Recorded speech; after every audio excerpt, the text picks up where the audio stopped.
ಎಲ್ರಿಗೂ ನಮಸ್ಕಾರ. 5 ಮಾತು ಹೇಳಬೇಕು. ಆಯುರ್ವೇದದ ಬಗ್ಗೆ ಕಿರುಪರಿಚಯ ಆಗಿರಬೇಕು. ಲಾಸ್ಟ್ ಟೈಮು ಕೆಲವೆಲ್ಲ ಜನ ತಗೊಂಡು ಹೋಗಿದ್ದಾರೆ. ಈ ಸಲನೂ ಕೆಲವೆಲ್ಲ ಮೆಡಿಸಿನ್ಸ್ ತಗೊಂಡು ಬಂದಿದ್ದೀನಿ. ಇಲ್ಲದು ಮೆಡಿಸಿನ್ಸು ಹೊರಗಡೆ ಪ್ರಿಸ್ಕ್ರೈಬ್ ಮಾಡ್ತೀನಿ. ಆಯುರ್ವೇದದ ಬಗ್ಗೆ ನಿಮಗೆಲ್ಲ ಗೊತ್ತಿರುತ್ತೆ. ಪಂಚಕರ್ಮದ ಬಗ್ಗೆ ಸ್ವಲ್ಪ ಗೊತ್ತಿದೆಯಾ? ಒಂದು ಲೇಡಿ, ಮುಸ್ಲಿಂ ಲೇಡಿ, ಅವ್ರಿಗೆ ಕೋಟ್ಯಾಂತರ ರೂಪಾಯಿ ಆಸ್ತಿ ಇತ್ತು. ಸೈನೋಸೈಟಿಸ್ಗೆ ಅವರು ನಿಮಿಸಲೈಡ್ ಅಂತ ಒಂದು ಮಾತ್ರೆನ 3 ತಿಂಗಳ ಕಾಲ ಸತತವಾಗಿ ತಗೊಂಡ್ರು. ಕಿಡ್ನಿ 2 ಫೇಲ್ಯೂರ್ ಆಯಿತು. ಕೋಟಿ ರೂಪಾಯಿ ಕೊಡ್ತೀವಿ, ನಮ್ಮ ಮಗಳಿಗೆ ಸ್ವಲ್ಪ ಏನಾದರೂ ಇದು ಕಿಡ್ನಿ ಪ್ರಾಬ್ಲಮ್ ಇಂದ ಹೊರಗಡೆ ಬರುತ್ತೆ, ಬರ್ಲಿಕ್ಕೆ ಆಗ್ಬೋದಾ ಅಂತ. ಕಿಡ್ನಿನೂ ಟ್ರಾನ್ಸ್ಪ್ಲಾಂಟ್ ಆಯಿತು, ಆದರೂ ಅವರು ಸತ್ತೋದ್ರು. ದುರದೃಷ್ಟವಶ. ಆ ಸಮಯದಲ್ಲಿ ಆಯುರ್ವೇದಿಕ್ ಅಥವಾ ಯಾವುದೇ ಒಂದು ನಮ್ಮದು ಮೆಡಿಸಿನ್ಸ್ ಶರಣ ಹೋಗಿದ್ರೆ ಅವ್ರದ್ದು 2 ಕಿಡ್ನಿ ಉಳಿತಾಯ ಆಗಿಬಿಟ್ಟು ಕೋಟ್ಯಾಂತರ ರೂಪಾಯಿ ಆಸ್ತಿನ ಅವರು ಎಂಜಾಯ್ ಮಾಡ್ಬೋದಾಗಿತ್ತೇನೋ ಅನ್ನಿಸ್ತು. ಲಾಸ್ಟ್ ಮಿನಿಟಲ್ಲಿ ಅವರು ನಸ್ಯಕರ್ಮಾಗೆ ಬಂದರು. They had strong regret. ನಮಗಿದು ಸಿಸ್ಟಮೇ ಗೊತ್ತಿಲ್ವಲ್ಲ, ಈ ಥರ ಪಂಚಕರ್ಮ ಇದೆ, ಈ ಥರ ತಲೆನೋವಾಗಲಿ, ಸೈನೋಸೈಟಿಸ್ಗಾಗಲಿ, ಮೈಗ್ರೇನಿಸ್ ಹೆಡೇಕ್ ಆಗಲಿ, ಅದಕ್ಕೆ ಈ ಥರದ್ದು ಇದೆ ಅಂತ ನಮಗೆ ಗೊತ್ತಿರಲಿಲ್ಲ ಮೇಡಮ್ ಅಂತಿದ್ದಾರೆ. ನಾವು ಕೆಲವೊಂದು ತಲೆನೋವಿಗೆಲ್ಲ ನಸ್ಯಕರ್ಮ ಅಂತ ಮಾಡ್ತೀವಿ. ನಿದ್ದೆ ಬರದೇ ಇರೋವಂಥದ್ದು, ಮನೋವ್ಯಾಧಿಗಳಿಗೆಲ್ಲ ಶಿರೋಧಾರ ಅಂತ, ಅದರಲ್ಲಿ ತೈಲಧಾರ ಅಂತ ಮಾಡ್ತೀವಿ. ಡಯಾಬಿಟಿಸ್ ನ್ಯೂರೈಟಿಸ್ನಲ್ಲಿ ಚಕ್ರಧಾರ ಅಂತ ಮಾಡಿದ್ದೀವಿ. ಇದರದ್ದು ಮೇಲೆಲ್ಲ PG ಸ್ಟಡೀಸ್ ಆಗಿದೆ. ತುಂಬ ಒಳ್ಳೆ ರಿಲೀಫ್ ಇದೆ. ಆಲ್ರೆಡಿ ಅಭ್ಯಂಗದ ಬಗ್ಗೆ ಆಗಿಬಿಟ್ಟಿದೆ ಕ್ಲಾಸ್. ನಿಮಗೆ ನಿತ್ಯ ಅಭ್ಯಂಗಂ ಆಚರೇತ್ ಅಂತ ಆ ಕಾಲದಲ್ಲಿ ಯಾಕೆ ಹೇಳಿದ್ದಾರೆ ಅಂದರೆ, ನಿಮ್ಮದು ಆಕ್ಯುಪಂಚರ್, ನಿಮ್ಮದು ಮರ್ಮ ಪಾಯಿಂಟ್ಸ್ ಎಲ್ಲ ಬಂದ್ಬಿಡತ್ತಲ್ವ. ದಿನ ಒಂದು ಸ್ವಲ್ಪ ಎಣ್ಣೆ, ಇವಾಗ ಇವ್ರ ಕಡೆಯವರು ಅಂದರೆ ಒರಿಸ್ಸಾ, ಬಿಹಾರ್ ಅವರು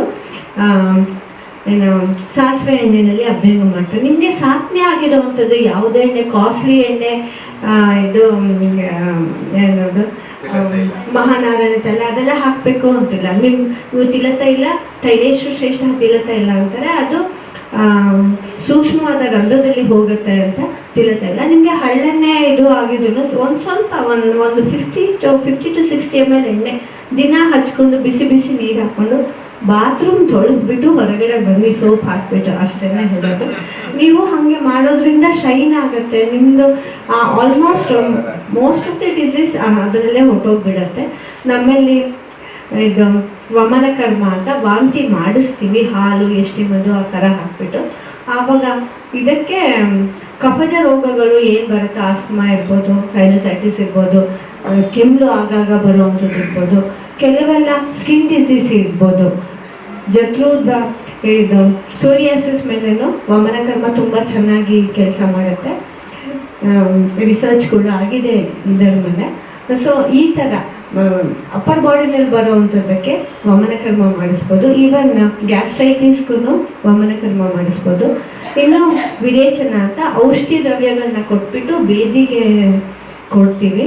ಅದು ವಿರೇಚನ ಕರ್ಮ ಸ್ಕಿನ್ ಡಿಸೀಸ್ಗಾಗಲಿ, ಅದು ಪಿತ್ತಕ್ಕೆ ತುಂಬ ಒಳ್ಳೆಯದು, ವಮನ ಕಫಕ್ಕೆ ಒಳ್ಳೆಯದು. ರಕ್ತ ಮೋಕ್ಷಣ ಅಂತ ಬ್ಲಡ್ ಲೆಟ್ಟಿಂಗ್ ಮಾಡ್ತೀವಿ, ಅದು ಜಲೌಕ, ಲಾಭು ಅಂತೆಲ್ಲ ಇದೆ. ಈಗ ನಾನು ಒಂದು ಸ್ವಲ್ಪ ಹಿಜಾಮ ತೊಗೊಂಡು ಬಂದಿದ್ದೀನಿ. ಸೊ ಆದಷ್ಟು ಜನರಿಗೆ ಹಾಕ್ತೀರಿ. ಆಯುರ್ವೇದಿಕ್ ಡಾಕ್ಟ್ರು ಇರೋದ್ರಿಂದ will do that with our help. So ಅದನ್ನು ಮಾಡೋಣ. ಅದರಿಂದಲೂ ಪೇನ್ ಎಷ್ಟೋ ಕಮ್ಮಿ ಆಗುತ್ತೆ. ಸೊ ವಮನ, ವಿರೇಚನ, ನಸ್ಯ, ಬಸ್ತಿ ಅಂತ ಲಾಸ್ಟ್ ಟ್ರೀಟ್ಮೆಂಟ್. ಎನಿಮಾ ಬಗ್ಗೆ ಹೇಳ್ತಿದ್ರು. ಇಲ್ಲಿ ಇವರು ಸಲೈನ್ ವಾಟರ್ ಕೊಡ್ಬೋದು ಅಥವಾ ಪ್ಲೇನ್ ವಾಟರ್ ಕೊಡ್ಬೋದು. ನಮ್ಮಲ್ಲಿ ಎಣ್ಣೆ ಅಥವಾ ತೈಲ ಅಥವಾ ಎಣ್ಣೆ, ತುಪ್ಪ, ಅದನ್ನು ಕೊಟ್ಬಿಟ್ಟು ಅನುವಾಸನ ವ್ಯವಸ್ಥೆ, ನಿಡೋ ವ್ಯವಸ್ಥೆ ಅಂತ ಪ್ಯಾರಾಲಿಸಿಸ್ ಕೇಸ್ ಆಗ್ಬೋದು. ವಾತ ಸಂಬಂಧ ಇದಕ್ಕೆಲ್ಲನೂ ಬಸ್ತಿ ಚಿಕಿತ್ಸಾ ಅಂತ ಕೊಡ್ತೀವಿ. ನಾನು OPD ನಲ್ಲಿ ಇರ್ಬೇಕಂದ್ರೆ ಒಂದು ಪೇಷಂಟ್ ಬಂದು ಹಿಂಗೆ ಬಿಸಾಕ್ತಿದ್ದ, ಡಾಕ್ಟ್ರೇ ಬಸ್ತಿ ಬರೀರಿ ಅಂತ. ನನಗೆ ತುಂಬ ಈಗೋ ಹರ್ಟ್ ಆಯಿತು. ನಾನು KPSC ಸೆಲೆಕ್ಟ್ ಮೆಂಬರ್ ಇಲ್ಲಿ ಕೂತ್ಕೊಂಡು ಇವನೇ ನನಗೆ ಹೇಳೋದು, ನಾನಲ್ವಾ ಹೇಳೋದು ಅಂತ. ಅಂದರೆ ಆಮೇಲೆ ನನಗೆ ಸ್ವಲ್ಪ ವಯಸ್ಸಾಯ್ತಲ್ಲ, ಅವ್ನಿಗೆ ಅಷ್ಟು ಶ್ರದ್ಧೆ ಇದೆ. ಪ್ರತಿ ವರ್ಷ ವಾತರಕ್ತ ಅಂತ, ಗೌಟಿ ಆರ್ಥ್ರೈಟಿಸ್ ಅಂತಾರೆ, ಯೂರಿಕ್ ಆ್ಯಸಿಡ್. ಅವನಿಗೆ ಔಷಧಿಗಳು ಎಷ್ಟು ಬೈ ಹಾರ್ಟಿಗೆ ಆಗಿಬಿಟ್ಟಿದೆ ಅಂದರೆ, ಅವನಿಗೆ ಬೇಕಿರೋ ಗೌರ್ಮೆಂಟಲ್ಲಿ ಎಲ್ಲ ಸಿಗಲ್ಲ ಅಲ್ವಾ. ನೋಡಿ ನಿಮ್ದು ಹಾಸ್ಪಿಟ್ಲಲ್ಲಿ ಇದಿರುತ್ತೆ, ಇದೆಲ್ಲ ಇರಲ್ಲ, ತಗೊಳ್ಳಿ, ನನಗೆ ಬರ್ಕೊಡಿ ಅಂತ. ನಾನು ಹೊಸದಾಗಿ ಪಂಚಕರ್ಮ ಡಿಪಾರ್ಟ್ಮೆಂಟಲ್ಲಿ ಕೂತಿದ್ದೆ. ಅಂದರೆ ಅವನು 7 ವರ್ಷದಿಂದ ಅವನೇ ಬಂದು ಬಸ್ತಿಕರ್ಮ ಮಾಡಿಬಿಟ್ಟು ಕೊಡಿ ಅಂತ. ಕೇರಳದಲ್ಲೂ ಇಷ್ಟು ಅವೇರ್ನೆಸ್ ಇದೆ. ಅವರೇ ಹೇಳ್ತಾರೆ, ನನಗೆ ಗ್ಯಾಸ್ಟ್ರೈಟಿಸ್ ಆಗಿದೆ, ದಶಮೂಲಾರಿಷ್ಟ 100 ಗ್ರಾಮ್ ಕೊಡು, ಜೀರಕಾದಿರಿಷ್ಟ 200 ಗ್ರಾಮ್ ಕೊಡು, ತಗೋ ದುಡ್ಡು ಅಂತ. ನಾನು ಫಾರ್ಮಸಿಸ್ಟ, ನಾನು ಇಲ್ಲಿ ಬಂದು ಏನಪ್ಪ ಕ್ಲಿನಿಕ್ ಓಪನ್ ಮಾಡಿದ್ದೀನಿ ಅನ್ನಿಸ್ಬಿಟ್ಟು. ಅಂದರೆ ಎಷ್ಟು ಖುಷಿ ಪಡಬೇಕು ಅಂದರೆ ಅವ್ರಿಗೆ ಯಾವ ಔಷಧಿಗೆ ಏನು ಅಶೋಕಾರಿಷ್ಟ ಕೊಡು ನನಗೆ ಅಂತ. ಅವರು ಡಾಕ್ಟ್ರು ಅಂತ ಬರ್ತಿರ್ಲಿಲ್ಲ. ಈ ಥರ ಅವೇರ್ನೆಸ್ಸು ನಮ್ಮದು ಕರ್ನಾಟಕದಲ್ಲಿ ಕೂಡ ಬೆಳಿಬೇಕು. ಈ ಥರ ಆದರೆ ಹೋಗಿ ಈ ಥರ ಮಾಡ್ಕೊಳ್ಳಿ ಅಂತ. ಪ್ಯಾರಾಸಿಟಮಾಲ್ ಇಸ್ ಯೂನಿವರ್ಸಲ್ ಹೇಳ್ಬಿಡ್ತೀವಿ, ಡಾಟ್ ತಗೊಳಪ್ಪ, ಕಾಲ್ಪಾಲ್ ಬಂದಿದೆ ಅಂತ. ಆ ಥರ ಅವೇರ್ನೆಸ್ ಬಂದರೆ ನಮ್ಮ ಆರೋಗ್ಯ ಎಲ್ಲ ಚೆನ್ನಾಗಾಗುತ್ತೆ ಅನಿಸುತ್ತೆ. ನಾನೇನಾದ್ರು ತಪ್ಪು ಹೇಳ್ತಿದ್ದಿಲ್ಲ.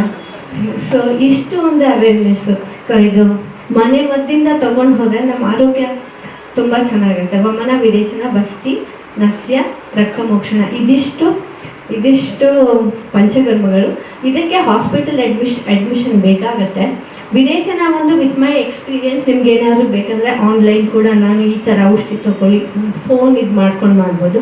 ಇನ್ನು ಮಿಕ್ಕಿದ್ದಕ್ಕೆಲ್ಲ ಒಂದು ನಸ್ಯ ಎಲ್ಲ ಒಂದು 10 ನಿಮಿಷ ಆಗುತ್ತೆ. ಆ ಥರ ಎಲ್ಲ ಟ್ರೀಟ್ಮೆಂಟ್ ಬೇಕಂದರೆ ನೀವು ಬ್ಯಾಂಗ್ಳೂರಲ್ಲೇ ಯಾವುದಾದ್ರೂ ಆಯುರ್ವೇದಿಕ್ ಸೆಂಟ್ರಲ್ಲೂ ಹೋಗ್ಬೋದು, ಇಲ್ಲ ಬೇರೆ ಎಲ್ಲಾದ್ರೂ ಮಾಡ್ಕೋಬೋದು. ಇನ್ನು ಮುಂದೆ ನಾನೇನಾದರೂ ರಿಟೈರ್ ಆದಮೇಲೆ ಅವಕಾಶ ಕೊಟ್ಟರೆ ನಾನು ಇದು ಪಂಚಕರ್ಮಗಳನ್ನ ಕೂಡ ಅವ್ರ ಸಹಾಯದಿಂದ ಇಲ್ಲೇ ಮಾಡಿಬಿಟ್ಟು ನಿಮಗೆ ಕೊಡ್ಬೋದು. ಇಷ್ಟು ಹೇಳಿಬಿಟ್ಟು ಥ್ಯಾಂಕ್ ಯು.